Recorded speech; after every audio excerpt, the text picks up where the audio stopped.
Hey everyone, it's Ryder from Skip. It's Thursday, September 9th. Breaking news, the SBA has finally announced EIDL 2.0. The press release just came out with some new information on how to apply for EIDL loan increases and when it will go live, and some of the other very important rule changes that will affect anyone that's taking EIDL funding. There's also news on the targeted and supplemental grants, and there's a brand new FAQ out. If you have questions on EIDL loans or grants, this is for you. Be sure to watch until the end. I'll try to keep this video short. Most importantly, if you support what we're doing covering this breaking news, consider subscribing and turning on the alerts and giving this video a thumbs up. I would love to see if we can set a record today in terms of new subscribers and likes in one video. Let's dive in, and I'll start with the press release. By the way, there is a lot to these new rule changes and new loan limits. If you have questions and want one-on-one support, we've been fully booked, but we have a waiting list that is now available, and depending on demand, we will open up new slots tomorrow, over the weekend, and into next week. If you're interested and you want to add your name to the waiting list, go to EIDL.me. That's EIDL.me. Add your email and we will get in touch when a spot opens up. Again, that's for if you want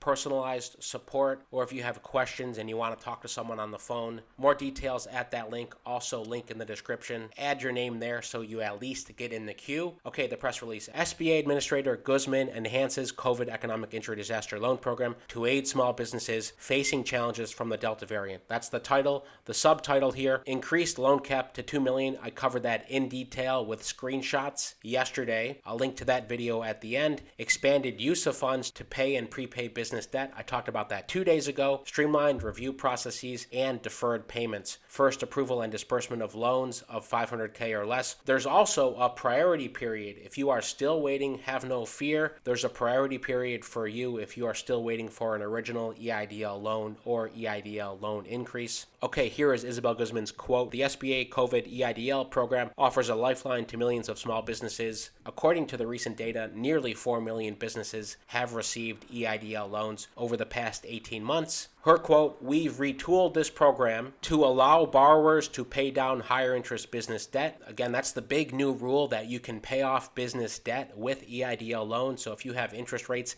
higher than 3.75%, absolutely this is for you. You can pay off those debts. We have also ramped up our outreach efforts to ensure we're connecting with our smallest businesses as well as those from low-income communities who may be eligible for companion COVID EIDL targeted and supplemental advances. I say this all the time. It doesn't look like the low-income community rules are changing, but if you know someone who may fall in a low-income community, there is still money available for them. So share this video. They can check their eligibility on our app when they check the EIDL grant tracker on the Skip app. If they live in a low-income community, they should apply for a COVID EIDL loan, because as part of that, they will get an invite for these advances up to $15,000. I'll read her last quote here. "Our mission-driven SBA team has been working around the clock to make the loan review process as user-friendly as possible to ensure every entrepreneur who needs help can get the capital they need to reopen, recover, and rebuild." Here are the key changes. We'll also put this on our app as well so you can see the full details. Increasing the COVID EIDL cap up from $500K to $2 million. Implementation of a deferred payment period. The SBA will ensure small business owners will not have to begin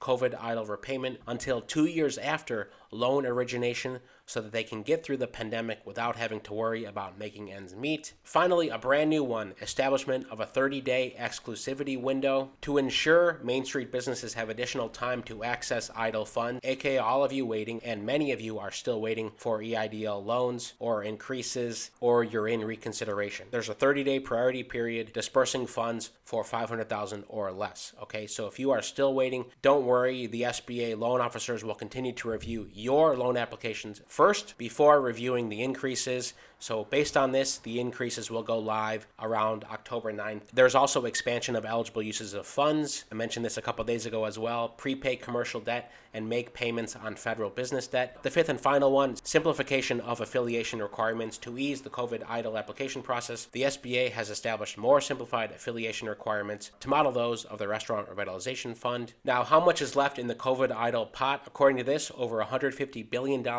is still in the COVID EIDL pot. So there's plenty of money wherever you are in the process, whether you're new, thinking of applying for the first time, or in reconsideration, or you're going to go after that loan increase. If you have enough collateral to cover that loan increase, that's a big point. You will need to show collateral to the SBA for any loan amount greater than $500,000. That could be property, it could be something else. So if you're brand new to the EIDL program, for some reason you're just finding out about it, don't worry, you're only a little late to the party. You can go to sba.gov/EIDL to apply for a first time. Again, if you are in a low-income community, you have up to $15,000 in grants available to you. When in doubt, check your eligibility. You can check on our app, Hello Skip, in the App Store and Google Play, and go to the EIDL tracker, put in your address, and you can see if you're eligible for those grants. Now, there's a long list of new rules that have come out. I'm not going to cover it in this video because it would take too long. This is a 20-page document. You know I like to read every document thoroughly and then hit the highlights for you. But I will cover this in the next video, so be sure to subscribe. You'll get an alert. I'll talk about the additional rule changes here, including terms, what you can use the loans for, more information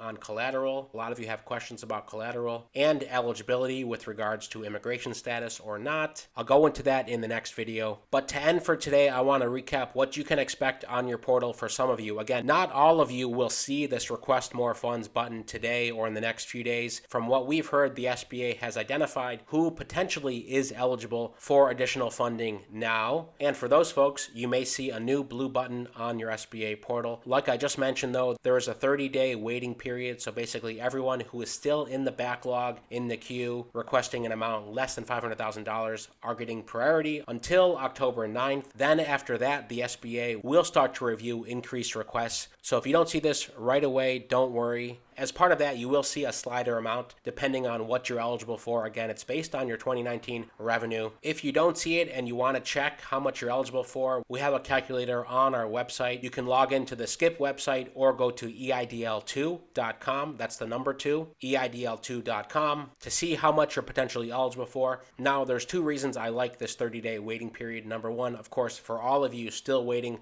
for your initial loans, your increases, your reconsideration, that's hugely important for you. It means loan officers will still focus on your applications before they get distracted with increases. The second reason I like the 30-day waiting period is because you should seriously take the time to understand how much money you're asking for, what are the implications, and understand the new forms. Again, there are 5 new forms that they're asking for with a loan increase above $500K. Schedule of liabilities, business tax return, the ODA form P22 standard resolution, which I will talk about in depth in an upcoming video as well, because many of you are asking about that. List of owned real estate and personal financial statement. There's a lot there, and like I've said, there's pros and cons to borrowing that much money up front, so there's a lot of considerations. If you want to talk through it or talk through the forms, prepare for things, ask us questions, put your name down on our waiting list to get one-on-one support. Go to EIDL.me, EIDL.me, link right below. I'm so happy to share the breaking news with you today. These are positive changes. I would love to hear what you think about these changes in the comments. Isabel Guzman's press release today. What do you like about it? What's still missing for you? You know, the SBA is listening to feedback from you, so drop it in the comments. And most importantly, hit subscribe, turn on the alerts. There's a lot more coming here, and let's see how many likes we can get in this video. So if you do one thing, give this video a thumbs up. Thanks so much for watching. Most importantly, stay well, stay healthy, and I'll see you tomorrow.